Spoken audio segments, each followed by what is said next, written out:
One of the biggest benefits of content creation is to really begin to understand the difference between perception and reality, especially on the minds of other people.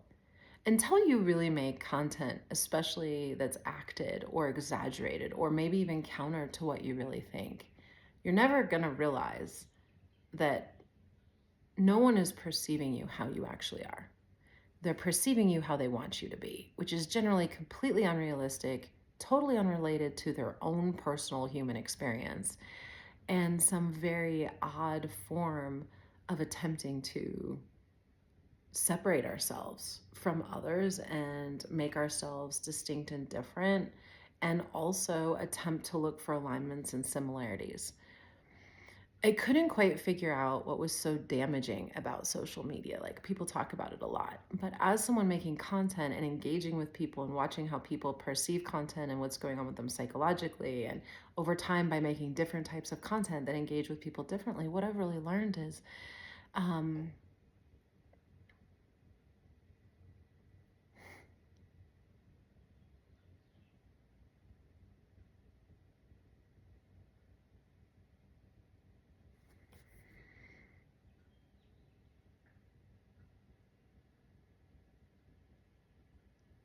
we're using social media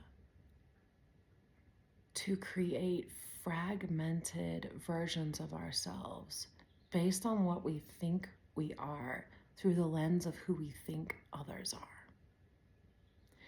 And the reason that's damaging is because none of it is real. Anything that you see online, every single video, guys, isn't actually that person. I think I probably get as close as we're going to get because I literally am having coffee sitting here in my jammies sharing what's on my mind, but it's still not the experience of knowing me in my personal life. And I have content all over the internet saying all kinds of things that have nothing to do with what I actually think or feel. But every single person that sees that will think that's me. One thing that really hit me was watching these Netflix documentaries, especially America's Next Top Model, especially for those of us ladies that really cared about some of those contestants. And I actually did wonder where they were. And I did notice they weren't showing up in the fashion world. And I was actually starting to work in that world. And I stopped watching the show because I was like, you're full of shit. You aren't really helping these girls. We don't know what's happening, but they're not showing up in the industry. And they should be if Tyra's really helping them. But there was one particular moment. There's a girl that they cover in the documentary that I remember the season very well and watching it because I'd been through something similar on a much smaller scale, but she cheats on her boyfriend and it's caught on camera on TV. And I had had something happen in a similar scenario, but on a much smaller scale. And of course, in both cases, the woman was coerced by the man into sex while drunk and no one protected them. That's a form of rape. But if there's one thing that's come to my attention this last year, it's that rape is legal in America. Forget India, like totally legal here. It's not a crime. And so watching that though, and later she actually tried to make up with this relationship, but she says in the documentary that people on the street actually called her out as a cheating whore and bitch on the streets of New York after watching that show. And I think that's what really started to hammer it home for me, where it was like, do you guys really not see the 19-year-old young fragile woman that was basically raped on TV in front of all of us? You actually think that was a conscious decision, and then you actually think that's her life. And even though she's crying and horribly heartbroken, and this is complete exploitation of a show by a young model who wasn't eating and had some wine in Italy, and then was exposed to some highly aggressive Italian men, that's how they are. I've been there, I know how they are. Tyra knows how they are too. And instead of seeing this whole person who had this suffering experience, we assume this person's a cheating bitch. Not this person's personality at all. Really easy to see this isn't this person's personality. And yet, when someone sees them, and that's when I realized that's how we can elect a president who's an actor.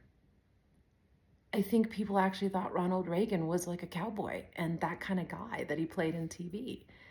Like, America really needs to come to terms with the fact that the people you see playing good guys on TV, and I mean in any role, whether they're actually an actor, whether they're a politician or a businessman, they aren't good guys. Like, we need to come to a place in our society where we realize everyone at this time, not always, not in the future, but right now, with money and power, that is selling being a good guy, especially on the side of God, is 100% a shyster. There are no good guys left. There aren't. And we're going to know them not by the great videos they put out or by what they say, but because of how they behave. And it'll be so shocking to us that we'll be like, what is this thing? And I'll be like, is this someone with some ethics and nobility? Like, why did I stop getting promoted in business? Because I switched industries, and I probably wasn't different in my other industry. I probably just grew some ethics and some balls. But when I went to grow in this other industry, I realized in order to get above a certain level, you have to lie. They groom you. The leaders are like, are you going to lie for me? Are you loyal to me? Or are you loyal to your ethics? Or are you loyal to the company, right? It's all about, as a leader will promote you if you're loyal to them. And they make sure you lie and color edges for them. And that's probably how I got promoted before. I probably just had such a focus on getting promoted that I didn't realize where I was selling out my ethics, because it was like, well, I need to make more money and I need to build a career, and these people are all successful and this is what's done in the industry. And then I was a completely internally fragmented human, and I was like, what's happening? And then I was, oh, I'm violating my ethical code every 5 minutes in my function at work. Maybe. Like, if you're lying all the time at work, it doesn't matter if it's to hit a metric. You're fucking lying. You need to quit. You're selling yourself out. You're a liar for a profession. And I don't care how much it makes, and I don't care that it knocks out the mortgage. You're selling your soul literally to Satan that way, because the Satan is actually the ego. It's defined, the original meaning of Satan is Satan, the original word, which is the adversary. What is the adversary of God? It's whatever convinces you that there's something bad about you, that lets you actually start to believe that you weren't made by a loving creator. Everyone's going to heaven. When you can start to let this little whisper be like, I could go to hell and I'm bad. And what good God is going to let some evil overlord put you into eternal damnation? Like, hell is the best lie the devil ever told. But you realize that anything, and that's why you have the 10 commandments and the 7 deadly sins, because these things literally convince you that you're not savable or lovable if you go too deep into them. And dishonesty and lying is a huge piece of it, especially to pay the mortgage or for a paycheck. It's actually a very pathetic reason to be lying to leadership or boards about stats or metrics or scrubbing. And I'm not here to judge. I mean, I signed a legislation that said all about how I understood about conflict of interest between labs and manufacturers and would never let it happen. And I signed it in good faith when I signed it. And later I got into actual production. It was in a lab in China. And let me tell you something, when you have a failure on a product that has to ship tomorrow and that could put a license in jeopardy that's millions of dollars, and you're going to get hundreds of thousands of dollars in chargebacks, or you can switch out a component on a shoe and publish a passing test report, what do you think? What decision do you think is made in that moment? And if I call anyone, what decision am I going to be told to make? Right? You ship the shoes, you ship the goods. I'm good at my job because I ship them, not because I do it right, because no one's doing it right is the truth when you get in there. And the reason we were having to do this was because no one else could do it for our price. So of course, right? It's just about who holds the hot potato when their hands are dirty. But we live in a world now where there is no more someone lands with a hot potato that's dirty. Everyone gets away with everything. And so it's all sort of devolving into this chaotic, very skeezy business everywhere. Like, the good guys don't get ahead right now. Why? Because you have no regulation that makes the playground fair. And so whoever has the biggest stick and pummels everyone or steals everyone's candy wins. Like, that's the business environment we have now going on in the United States, that everything's been deregulated. Because you're idiots, really, truly. You're idiots that you think regulation is bad for you. Regulation is antiquated, maybe poorly implemented. Yes, it needs evolution. It's kind of like DEI. I personally suffered, and my husband, with the rollout of irresponsible DEI under Biden. Okay, it was really bad, actually. However, the last thing I ever wanted to see was Trump come in and roll it all back. Okay? I disagreed with how DEI was implemented, but that doesn't mean we roll it back. It means we go back to the drawing board, like any regulation. and we upgraded. And it wasn't really a regulation, right? It was a business practice, but it was becoming very racist towards white people. Well, it needs to balance out. So you're going to have some of that, but how are you doing it so that you don't end up with a reverse pendulum swing like now, where you have white people getting on stage like, we don't have to feel bad about being white. Like, easy, tiger. Like, I'm sorry, but I have to quote Chris Rock on this one. If white people are losing, who's winning? But at the same time, that doesn't mean that violating people's rights and getting all weird with it, with the way things were happening with DEI, is okay either. Like, I've had a white straight district manager try to sleep with me to get me a promotion, and I've had my black female gay district manager do the same thing. There's no difference, right, in sexuality and gender color that gets you character and ethics.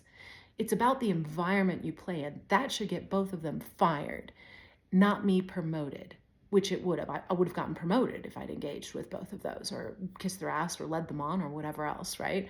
That shouldn't happen, because that means people that are willing to sell out in those scenarios for things like that will get promoted. And people like me who hold their ethics that are like, no, I think it's really skeevy you're flirting with me when I'm a key holding manager 3 levels below you. And no, I'm not going to use that to get promoted. I'm crazy. I want to get promoted on merit.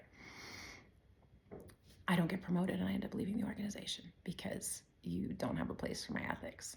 You know what I mean? So with that, I just want to touch on, until we in America are willing to match up our perception with our reality and get real, that nothing on here is real, and we're searching for a way to make pieces of ourselves that aren't real, real in others online, rather than just getting a mirror and getting real with ourselves, we would have a lot more real relationships, right? Like, social media gives us this option to pretend we're in relationship with people. Like, no matter how relationship we would be online, like, I know I should engage more, do more DMs, but it's still not a real relationship. Like, I'm here to teach and to speak. If we ever became friends, that would be cool. I want to be on a journey together. But this isn't reality. This is 10 minutes when I have coffee, or when I'm studying something spiritual or have something to share. And I do think that I'm able to bring a different level of real content to you, because I've worked very hard to speak with you now the way it would be when you're with me, but it's still not going to be the same. And I'm one of the most authentic. Most everyone else is selling something. I'm not making money off the internet at all. None of my content do I make money off of, nor do I pay for any of it. I don't want to. Like, I don't either way. I don't really want to get paid from it, because then it adapts my ability to be honest and real, because then it's a business and I have to make money. And I also don't want to pay for it, because then again, it creates a different energy. Relationship is relationship because it's relationship and doesn't involve money. We're hanging out because we like each other. I'm not here because I'm making money, and you're not here because you're making money. Or you're not here because you're paying me or looking to hire me, I guess I should say. We're here because we're sharing data. Maybe you like what I say, maybe I'm interesting, maybe my energy is nice, but you get something out of it that isn't money, and so do I. And I like that exchange. That does keep it more authentic. But eventually something will get in the way. You know, you'll want to hire me or I'll get paid. But in this moment, I'm not and you're not. And we can at least say, like, that gives us a freer space to do relationship and engage than if money were in this space. And that's why Jesus always that's why, church belongs out of state, money belongs out of church, and really it belongs out of our relationships. And with social media, for some reason, it isn't necessarily about money, but it's about likes, approval, and attention, things, or money, and things that cause the worst parts of us to come out, or the pieces of ourselves, let me say it better, that we think the world will love because we approve of them because they're polished and perfect. But the truth is, we all want someone gritty and raw and real. We are all desperate for raw, real humans in our life, because God, everyone is so perfectly poised and coiffed. And don't you want to meet someone who's like an honestly good person in real life that you can touch and feel, that does the right thing just because it doesn't look perfect, isn't selling it to you, and isn't building a brand, and doesn't need you to email them or like them or subscribe or give you anything. Just two good people being normal humans, like, wow, things are wild right now. And we're going to figure it out. But we're in it together. I don't need anything from you. You don't need anything from me.